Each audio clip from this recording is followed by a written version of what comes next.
This episode of Film Ride is brought to you by Domain.com. Today on Film Ride, we go fast, real fast.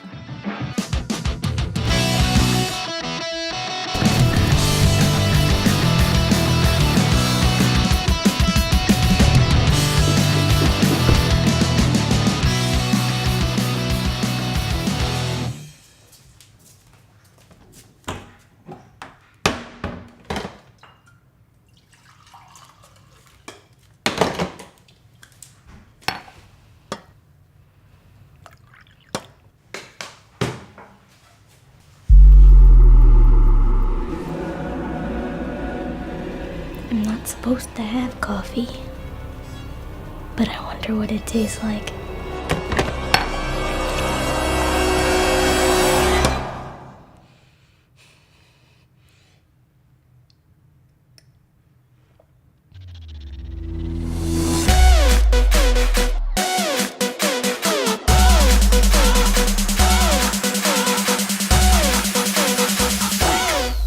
Oh.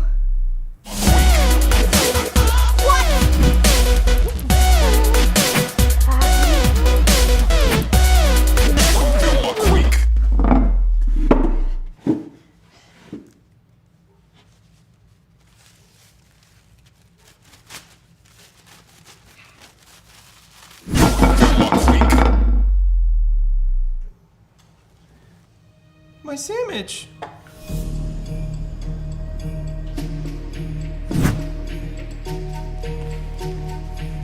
What?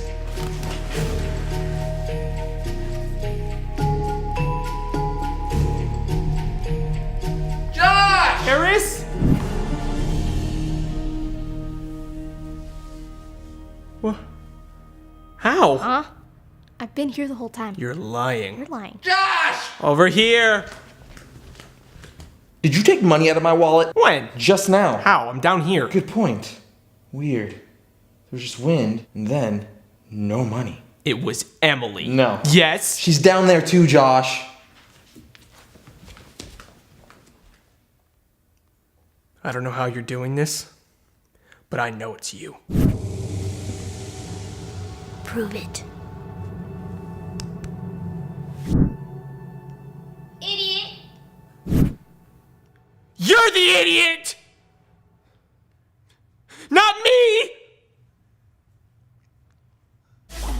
Welcome to Film Ride, the show that takes some mystery out of the effects and techniques to go into some of my favorite Hollywood films. I'm your host, Ryan Conley, and I got me one of them fancy email thingies. Just saw X-Men Days of Future Past, and it got me thinking, have you guys ever done super speed effects? No, we haven't, but that has been something that has been one of the most requested effects for years, so today we did. Well, not today specifically, but you get what I'm saying. There's a lot of ways to do the super speed effect, and this type of effect can go horribly wrong very fast.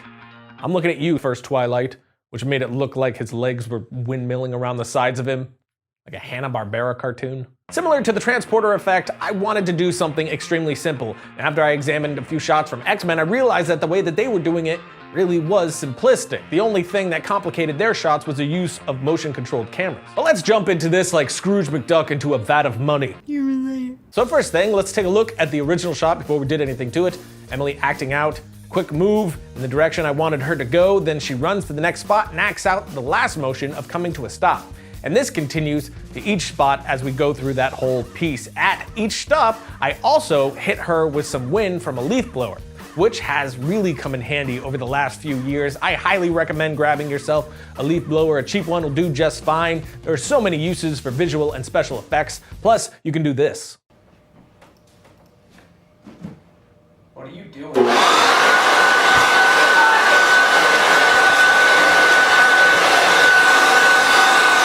Then we're gonna grab our clean plate, and that is it for shooting. Next, we're gonna move into our editor to start lining up the clips, and that's when we're... There it is again. No, not Yes, again. sound in the attic. Ryan, there's nothing in the I attic. have been telling you nonstop that there is something. nothing I am in hearing the it attic. all night. Do this. There's something up here! We gotta call the cops! The cool thing about this is you don't necessarily need compositing software like After Effects to do this. You could do the whole thing in editing software. So here's what we're gonna do. We will put the rough edit together by dropping in the first shot of the actor right before the actor makes a quick move. Once they start that move, we're gonna cut it right there. Then we're gonna bring in our clean plate, which we only need a few frames of here. I'm gonna use about 3 frames of the clean plate. Then I'll bring in the shot of my actor in the next position, which I will start right as she is finishing her entry move. And now we have this. Not done, of course, but it's already looking pretty good. And there's only one more thing to finish this off and make it work, and that is a blurred image of our actor.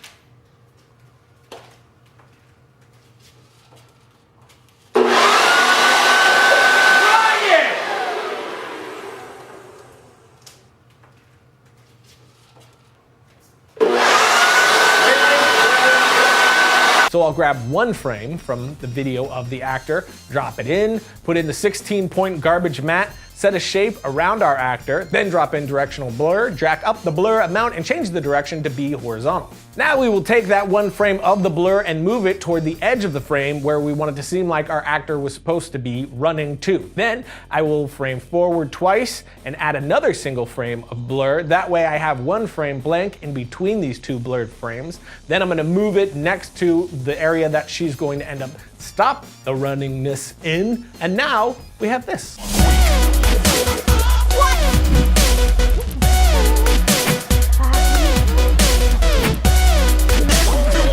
Of course, we have the sound effect in there as well, but that's it. The entire effect, it is really just that simple. Now, you can take this a bit further, stylize the motion blur out a bit, and refine everything else, which it'll all be the same idea, just a few more bells and whistles. The main thing about this shot, the 2 things that really sell the effect would be the wind on the actor and the actor's motion. Here's an example.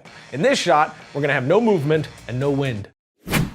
Doesn't work at all, it has no sense of movement, and it's really boring. But now, the exact same thing, only change is going to be the wind and the movement of the actor. It makes all the difference, which goes along with what I've been saying about using physical elements in camera to help sell visual effects that you're doing in post.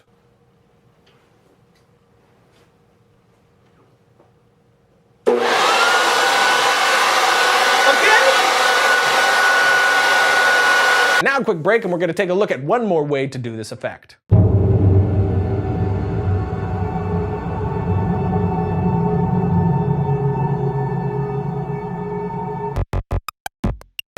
Domain.com is the place to go if you're trying to get yourself up on the internets, if you want to get yourself a website to promote you, your stuff, your business, whatever it is, a product that you came up with to save the world from destruction of some kind.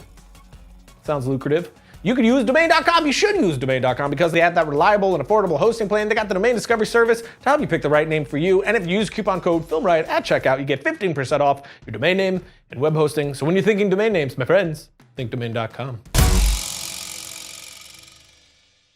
Logo. Okay, so I use the same technique that I showed you before in all of the shots except one, this one.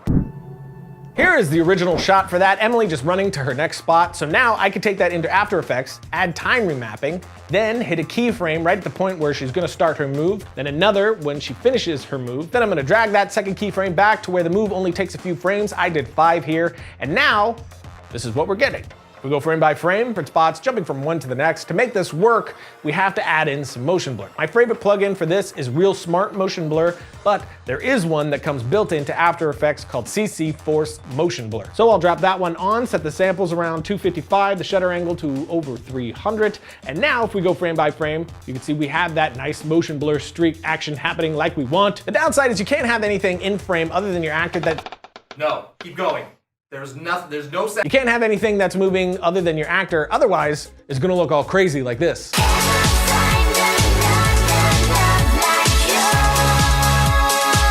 You also have less control over the motion blur, which I don't love. This way is definitely a bit easier since you are letting the software do all the work. It definitely works, but I do like the other method better. For the shots with another actor in it, I just use the same technique I showed you from the first time and then mask my second actor in using the same idea as a cloning effect. No. But that's it for today. As always, you can find me on Twitter right here. And if you were looking for some sound effects like the ones I used in this episode, we use the ones from Video Copilot's Motion Pulse Pack, which you can find right here. That's it for today's I'll see you. Thanks. All right, that's it.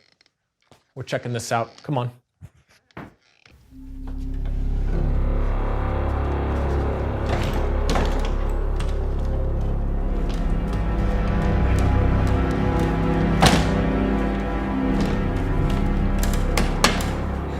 Okay, I'll hold it.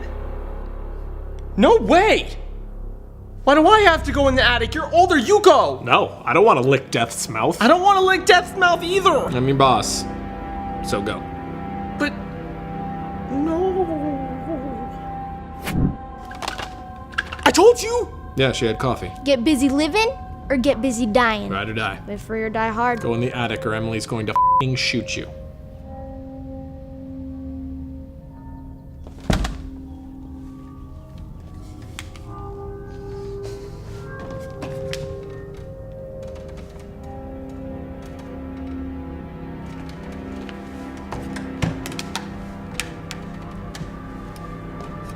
Yeah, keep it going.